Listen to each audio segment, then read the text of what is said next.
खुलुमबाय बेयो बड'लेण्ड इंखं टेलिभिजन दिनै 4 जुलाइ 2022 समबारखालि सानसेनि बरादखौ नोंथांमोननि खाथियाव लाबोदों आं सदानन्द दैमारिया।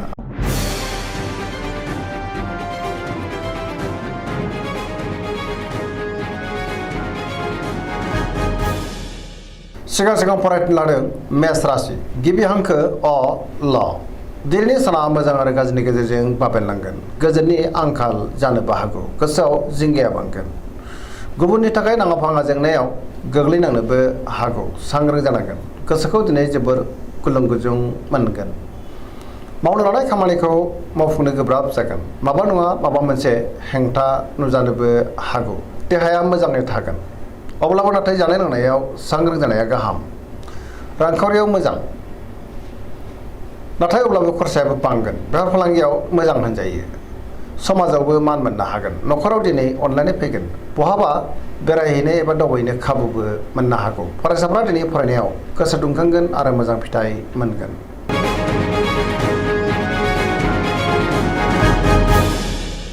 वृष राशि गिबि हांखो इ उ ब दिनैनि साना मोजां आरो गाज्रिनि गेजेरजों बाबेनलांगोन। गोसोनि साननाया देबोरनांगोन। गुबुननि हेफाजाबखौ मोननो गोब्राब जागोन। गोसोआ दिनै जोबोर गोनो गोथो जागोन। गोसोनि बोलोआबो लोरबां जागोन। मावनो लानाय खामानिखौ मावफुंनो हागोन। समाजाव मान मोनगोन। रांखावरियाव बारा मोजां नङा। मोननो गोनांखौ दिनै मोननो गोब्राब जागोन। बेफार फालांगियाव मोजां नङा होनजायो। बहाबा थाङोब्ला दिनै मोजां। न'खराव बिसि फिसायनि गेजेराव एना एनि फैनोबो हागौ। देहाया मोजाङै थागोन। सेंग्रा सिख्लाफ्रा जोबोर आला खाला जागोन। बहानिफ्रायबा हरखाबै गाज्रि खौरां फैनोबो हागौ।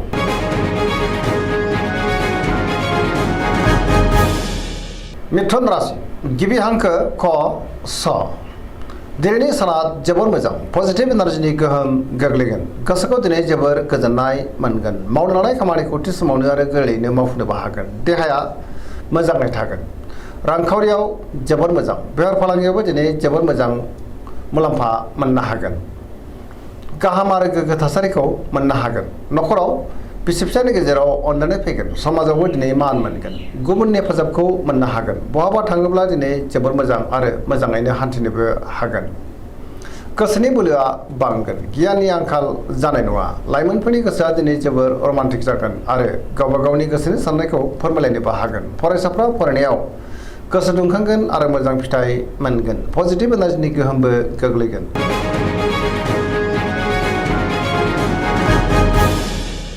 कर्कट राशि गिबि हांखो द ह दिनैनि साना जोबोर मोजां। गियाननि आंखाल जानाय नङा। गुबुननि हेफाजाबखौ मोननो हागोन। गोसोखौ दिनै जोबोर गोजोननाय मोनगोन। मावनो लानाय खामानिखौ थि समावनो मावफुंनो हागोन। रांखावरियाव दिनै जोबोर मोजां। बेफार फालांगियावबो जोबोर मोजां मुलाम्फा मोनगोन। मोननो गोनांखौबो दिनै गोरलैयैनो मोननो हागोन। देहाया मोजाङै थागोन। गुबुननि अनसायनाय मोननो हागोन। गुबुननि गोसोखौबो बोनो हागोन। न'खराव दिनै बिसि फिसायनि गेजेराव अनलायनाय फैगोन। बिदा फंबायजों मोजां सोमोन्दो थागोन। गोसोनि साननायफ्रा जाफुंनो हागौ। समाजावबो दिनै बयजोंबो गोरोबनानै थानो रोंगोन। लाइमोनफोरनि गोसोआ दिनै जोबोर रमान्टिक जागोन आरो गावबा गावनि गोसोनि साननायखौ फोरमायलायनोबो हागोन। पजिटिभ एनार्जिनि गोहोमबो गोग्लैगोन।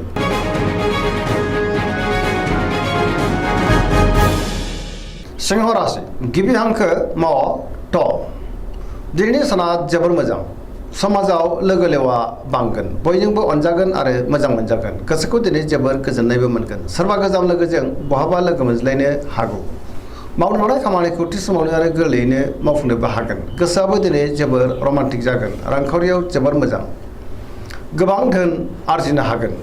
अदेबानि खरसायाबो बांगोन। बेफार फालांगियावबो दिनै जोबोर मोजां मुलाम्फा मोनगोन। न'खराव बिसि फिसायनि गेजेराव अनलायनाय फैगोन।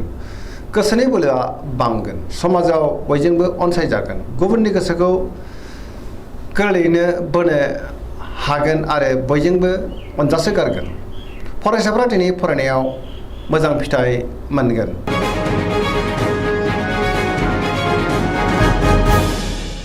कन्या राशि गिबि हांखो प ट दिनैनि साना बारा मोजां नङा। गुबुननि थाखाय नाङा फाङा जेंनायाव गोग्लैनांनोबो हागौ। सांग्रां जानाया गाहाम। सोरनिबा सायाव गोबां रागा जोंफ्लांगोन। गोसोआव गोग्गो आरो गोथों साननो रोंनाय नङा। नेगेटिभ साननाय फैगोन। रांखावरियाव बारा मोजां नङा। बेफार फालांगियाव बारा मोजां नङा। सोरबा गोदान सुबुंजों बहाबा लोगो मोनज्लायनो हागौ न'खराव दिनै अनलायनाय फैगोन फरायसाफ्रा फरायनायाव गोसो दुंखांगोन आरो मोजां फिथाइ मोनगोन सेंग्रा सिख्लाफ्रा गोसोखौ दिनै जोबोर आला खाला मोनगोन देहाया मोजाङै थागोन गोसोनि बोलोआ लोरबां जानो हागौ गोसोनि साननायफ्रा देबोरबो नांनो हागौ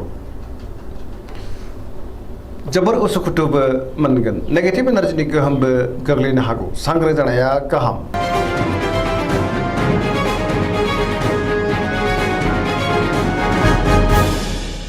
तुला राशि गिबि हांखो र ट दिनैनि साना जोबोर मोजां बहाबा दावबायहैनो एबा हान्थिनो खाबु मोनगोन सिगांनि बबेबा आद्रा खामानिखौबो दिनै मावफुंनो हानानै गोसोखौ दिनै जोबोर गोजोननाय मोनगोन गोसोनि बोलोआ बांगोन गोसोनि साननायफ्रा जाफुंगोन मावनो लानाय खामानिखौ थि समावनो आरो गोरलैयैनो मावफुंनोबो हागोन देहायाबो दिनै मोजाङैनो थागोन गोथों आरो गोग्गो साननो रोंगोन गियाननि आंखाल जानाय नङा रांखावरियाव दिनै जोबोर मोजां मोननो गोनां धोनखौ मोननो हागोन न'खराव दिनै बिसि फिसायनि गेजेराव अनलायनाय फैगोन बिदा फंबायजों मोजां सोमोन्दो थागोन समाजावबो मान मोननो हागोन बेफार फालांगियाव मोजां मुलाम्फा मोनगोन लिरनाय फरायनायाव दिनै आखा फाखा जागोन आरो बयजोंबो गोरोबनो रोंगोन फरायसाफ्रा दिनै फरायनायाव गोसो दुंखांगोन आरो मोजां फिथाइ मोननोबो हागोन गोसोनि साननाय आरो लुबैनाया दिनै मोगथाङाव जाफुंगोन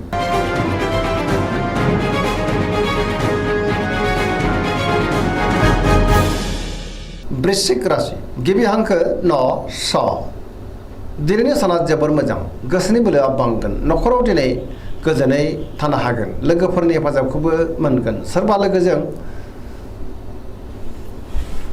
मोजां सोमोन्दो लाखिनो रोंगोन गोसोआव गोग्गो आरो गोथों साननाय फैगोन सोरनिबा बाख्नायनायखौ मोननो हागोन मावनो लानाय खामानिखौ थि समावनो मावफुंनो हागोन गोसोनि बोलोआ बांगोन समाजावबो मान मोनगोन न'खराव दिनै अनलायनाय फैगोन रांखावरियाव जोबोर मोजां बेफार फालांगियावबो जोबोर मोजां देहायाबो मोजाङैनो थागोन गुबुननि थाखाय मोजां खामानि मावनानै होनोबो हागोन फरायसाफ्रा दिनै फरायनायाव गोसो दुंखांगोन आरो मोजां फिथाइ मोननोबो हागोन लाइमोनफोरनि गोसोआ दिनै जोबोर रमान्टिक जागोन आरो पजिटिभ एनार्जिनि गोहोमबो गोग्लैगोन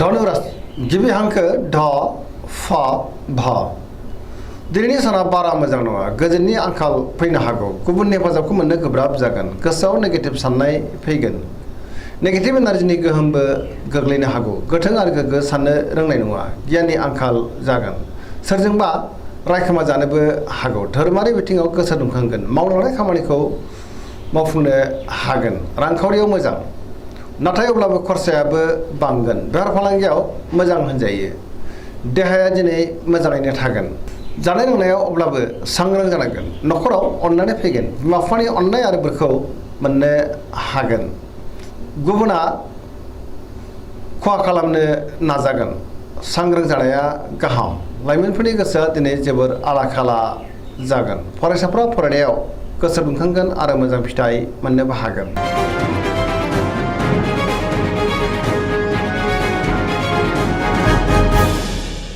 मकर राशि गिबि हांखो ख ज दिनैनि साना जोबोर मोजां बयनिफ्रायबो मोजां खौरां फैनो हागौ गोसोखौ दिनै जोबोर गोजोननाय मोनगोन देहायाबो मोजाङै थागोन गोसोनि साननाया जाफुंगोन रांखावरियाव दिनै जोबोर मोजां मोननो गोनांखौ मोननो हागोन बेफार फालांगियाव दिनै जोबोर मोजां मुलाम्फा मोनगोन सोरजोंबा बाख्नाय जानोबो हागौ मावनो लानाय खामानिखौ मावफुंनो हागोन पजिटिभ एनार्जिनि गोहोमबो गोग्लैगोन लाइमोनफोरनि गोसोआ दिनै जोबोर रमान्टिक जागोन आरो गावबा गावनि गोसोनि साननायफोरखौबो फोरमायलायनो हागोन गुबुनजों मोजां सोमोन्दो लाखिनो रोंगोन बयनिफ्रायबो मोजां खौरां फैगोन गुबुननि अनसायनायखौबो दिनै मोननो हागोन धोरोमारि बिथिङावबो गोसो दुंखांगोन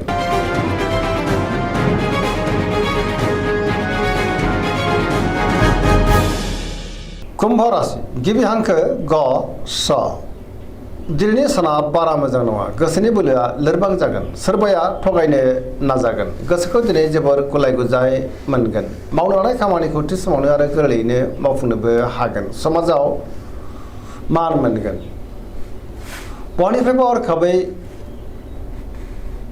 गाज्रि खौरां फैनोबो हागौ रांखावरियाव बारा मोजां नङा गोबां धोन खहा जानांनो हागौ बेफार फालांगियावबो बारा मोजां नङा देहाया दिनै मोजाङै थागोन। अब्लाबो नाथाय जानाय लोंनायाव सांग्रां जानांगोन। न'खराव बिसि फिसायनि गेजेराव एना एनि फैनो हागौ। गोसोनि साननायफ्रा गोरोबलायाबो जानो हागौ। सेंग्रा सिख्लाफ्रा गोसोखौ दिनै जोबोर आला खाला मोनगोन। नेगेटिभ एनार्जिनि गोहोमबो गोग्लैगोन।